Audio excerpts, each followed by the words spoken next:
Welcome to another edition of Parenting with the VM Foundation.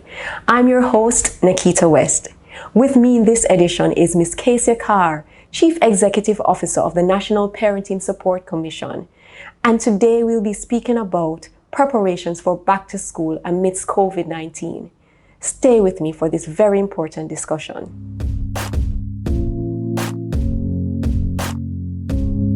Hi, Casey. Thank you so much for joining us today. Thank you so much for having me. It's my pleasure. Now, with September around the corner, what are some of the things that our parents should expect to see implemented by their schools that would have been guided by the Ministry of Education? That's such a great question. What a good way to start. So the Ministry of Education, Youth and Information would have done quite a bit of consultation with the regional and international partners looking at best practices for the reopening of schools. Suffice it to say that all the prevention, infection control measures have been guided by the dictates of the Ministry of Health. So what our parents expected to see: one, sanitization stations at key points throughout the schools. The Ministry of Education would have mobilized resources to ensure that schools are thoroughly sanitized for September. And of course, the sanitization processes will continue throughout the pandemic. Secondly, parents will notice too that there are going to be additional personnel on the school grounds because we have to ensure that children maintain social distance. So the classroom sizes obviously are going to be reduced. Now there are several models that have been implemented to ensure that teaching and learning, or rather the implementation of the national standards curriculum, is maintained. We cannot compromise education. And so one of the things too is that the way schools usually operate might change. But I hasten to add that 569 schools will operate normally through a whole day approach. So this means that if your child went to school at 8 o'clock and they ended at 2:30, that will be maintained. But for other institutions, it might vary. So one of the differences is that we will have a rotational model. That means that some students will come to school on set days and some will stay home. And then others will come to school and have face-to-face instruction while the others remain home. So the school could perhaps be divided into two. One set has face-to-face on set days, and then they go home. The set that was home will come have face-to-face, and then they go. So the question then is, what happens when they're at home? So they will have different modalities. They will have had learning packages. The Ministry of Education now has its own television network. Right. It's called homeschooling. Of course, Public Broadcasting Corporation of Jamaica will also be doing lessons online, and these will be interactive. There will be lessons that are computer aided, but not necessarily online. And of course, there's an online option. They'll have worksheets and work packages and textbooks and assignments also at home, and then it will switch around. Now, it's the schools that have very large populations that will opt for the rotational model. So generally speaking, 569 schools will operate normally, but you will have schools that are very large primary schools, large high schools that might opt for rotational. And then there is another option, extended day, where the school will be divided again into two sets of students.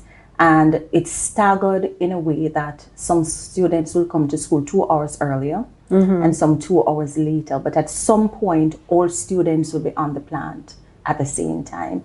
Now, the success of the extended day hinges on timetabling. So the way the sessions are timetabled is now critical to the management of those teaching learning processes. So one set of students perhaps will have physical education or might be in the labs, while others will be in the regular classrooms having instructions, because we still have to maintain social distancing. Of course, you will have the insistence on the wearing of masks.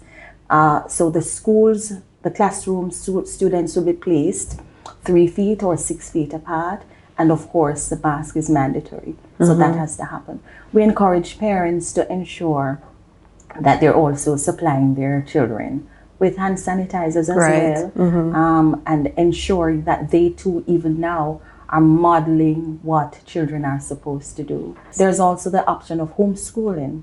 And parents are now encouraged, if they're interested in that option, to email at the Independent Schools Unit at Independent Schools Unit ISU at moey.gov.jm.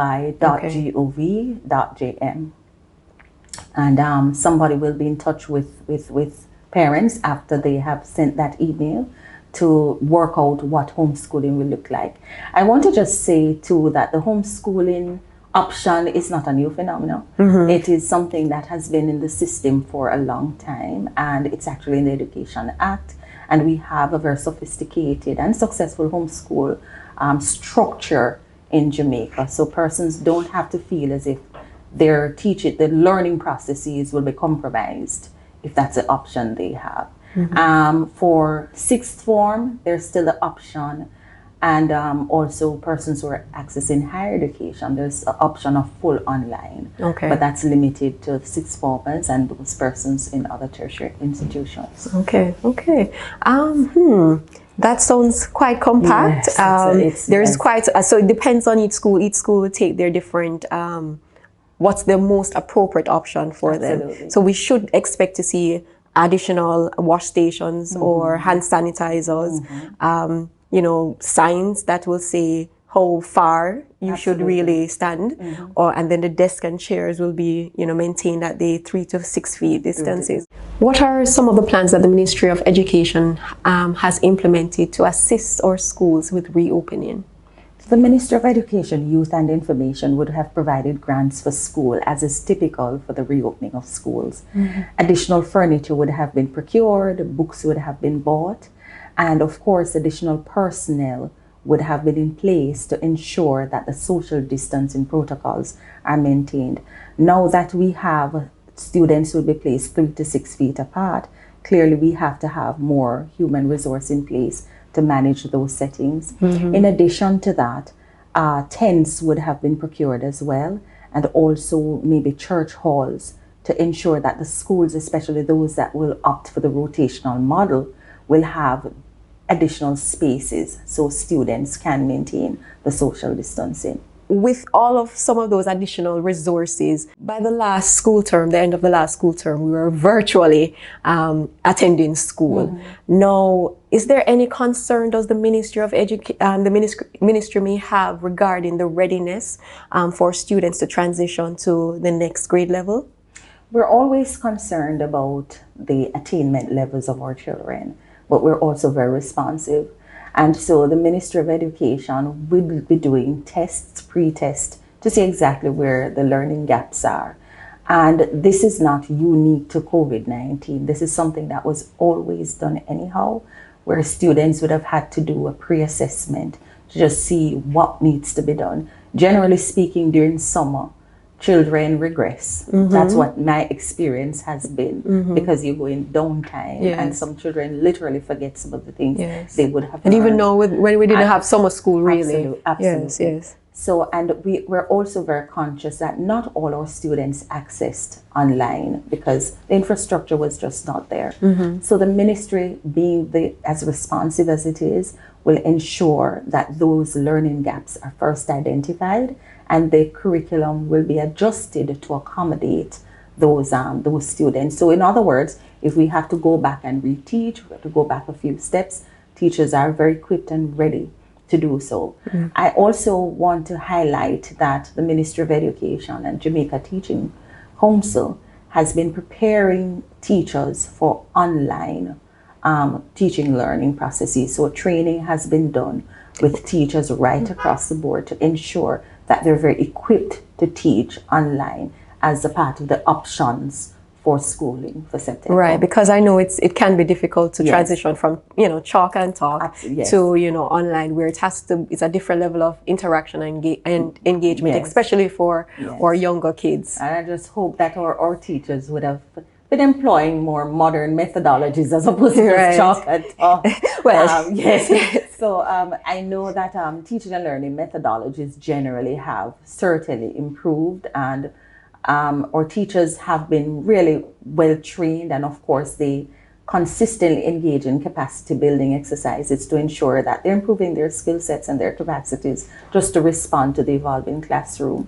And one of those things would include the training that they would have gone through with the Jamaica Teaching Council to ensure that they're fully equipped. So parents need not worry, but I believe that they need to ensure, though, that they're involved, that if they also are identifying deficits with their children that might be missed, that they communicate. Because one of the things the National Parenting Support Commission also encourages is advocacy. So you know your children very well, and you will know where the gaps are. You would have noticed. So you must speak up and you must say to the teachers, this is what you've noticed, or this is what did not happen over the summer, and you know that he or she will need additional help in certain areas. So parents must be encouraged to communicate these as well. Right. Is there anything else our parents can, do and be proactive to help themselves and help their children prepare for, school opening, etc.? Certainly. Generally speaking, I want parents to keep abreast of the information and make sure they're getting the right information. All of a sudden, with Google, everybody's a doctor, and everybody has some kind of advice about what to mix up. Absolutely, I've heard them too. Yes. So we want parents to access correct information and keep abreast. Listen to the government officials who have been giving regular updates. I think the Ministry of Health and Wellness has really been tremendous in updating the country as to what's happening. So then continue to listen to those updates. Depending on the age and stage of your child, you might want to break down the information into simple bites. Ask your children what it is they've heard, so you too can clear up whatever misconceptions they have, and just continue to love and protect them. At the end of the day, children just want to feel loved and protected and secured. So make sure you're also doing that. And of course, all the time, reinforce the safety protocols. Wash your hands regularly. Where the option is not available for soap and water. And of course, washing should be at least 20 seconds long. Where that's not available, use the hand sanitizers. Make sure you're wearing your masks and wearing them appropriately. For those persons who are not wearing the disposable masks, ensure that you have more than one, so that you are laundering one, washing one while you're wearing another, because I'm also concerned about the hygienic practices that surround those masks that are not the disposable. Absolutely, because we're re-wearing them. So you want to make sure. It has happened once. But yes, I will ensure. You want to make sure that you're washing those, or have more than one, so you're switching them out each day. Yes. Also model for children what you expect. So when they see you washing your hands and putting on your mask and maintaining social distancing, which I must admit is really hard. It is more challenging than we would want to admit, especially we're a country of 3 million and we like piling up on each other anyway. Absolutely. We're very huggy and touchy-feely. Yes.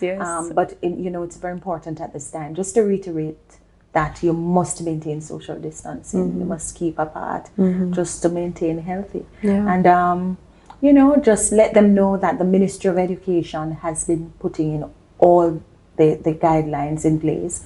We will have safety officers and education officers, and certainly the team from the Commission will be out there during that simulation week just to ensure that our parents feel fully supported and are comfortable. We'll be on hand as best as possible to answer their questions too, and to listen to whatever concerns and their own observations, so that we all can maintain safety. Yes, that's quite important. And I mean, COVID-19 is going to be with us for a little while until it seems so. But we don't want a breakdown of the systems that, the Ministry of Education has guided the schools to put in place. So what are some of the things or advice we can give the students themselves to, prepare for this new normal, as we really try to facilitate going back into the classroom as well? Because they too like, being around their peers and like learning face to face as well. So what kind of advice can we give them? I want to say to our students just to understand that this is a different time. With a different time, you have different measures. Understand too that all the measures have been put in place with your safety in mind. We must continue to protect you. With that said, you have to just try to maintain social distancing. You have to listen to your teachers and all the adults on the plant who have your best interest at heart. Wear your mask, stand apart from your friends, And I also want to say that when you go home, and even now as you're still on holiday, use the internet. You have the smartphones, use them to keep in touch, so it won't be such a novelty when you return to school, because you would have maintained some kind of communication with your friends. Also ensure that you're also speaking up for yourself. So if you feel that, you know, teaching and learning was a challenge for you when we had the total lockdown, then also say to your teachers, you know, I'm having a problem with this. Speak up for yourself so that your teachers will know how to assist you. And of course, just listen too for information as it continues to be updated, so you can make sense of it for yourselves. And where you don't understand, it's important that you ask somebody so that you can get the clarification that you need. And let's just all try to be safe. Absolutely. And I'd even say speak up for yourself too. If, you know, we have persons who are not adhering to the spatial, you know, requirements. No, our teachers will now be on the front line. Is there any way you think our parents, anything our parents could do to support our teachers? Yes, you know, thank you goes a long way. One of the things COVID-19 exposed was just how hardworking our teachers are. I continue to say that we did make a big deal out of a gentleman who is a principal in Westmoreland who was riding to take packages, learning packages to his students. And this became a big deal. And a big deal it was. I'm not undermining what he did, but just to say this is common practice in education. Our teachers go beyond the call of duty all the time. Their mom is nurses, they're lawyers, there are many things, they wear so many hats all the time. So thank you goes a long way. One of the things parents can do is just to respect the guidelines that have been put in place.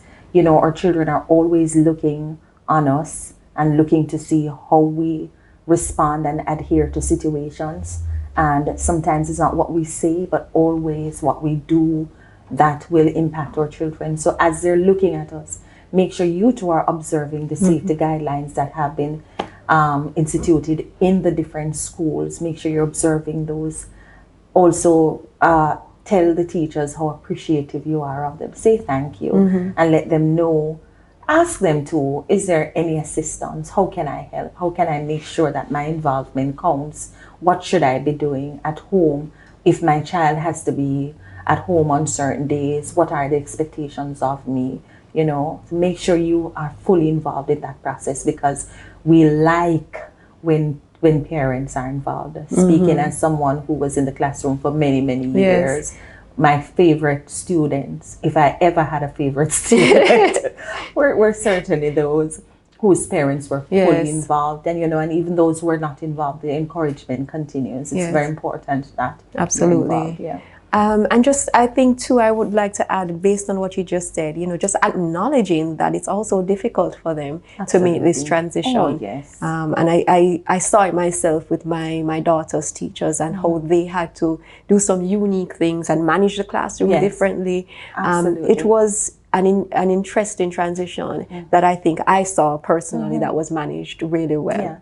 And also to acknowledge, just from one human being to the other, that teachers are mommies and daddies too. Absolutely. And so the same anxieties that you're facing as a parent, rest assured they're facing the same anxieties too. So on that common ground, you know, you can see eye to eye, just as human beings, that teachers are not infallible. They're also just doing the best they can under these very strenuous circumstances. Absolutely. Our teachers are doing a lot as well. Yes. But I'm sure they're eager to start in September. They've also been off a little bit.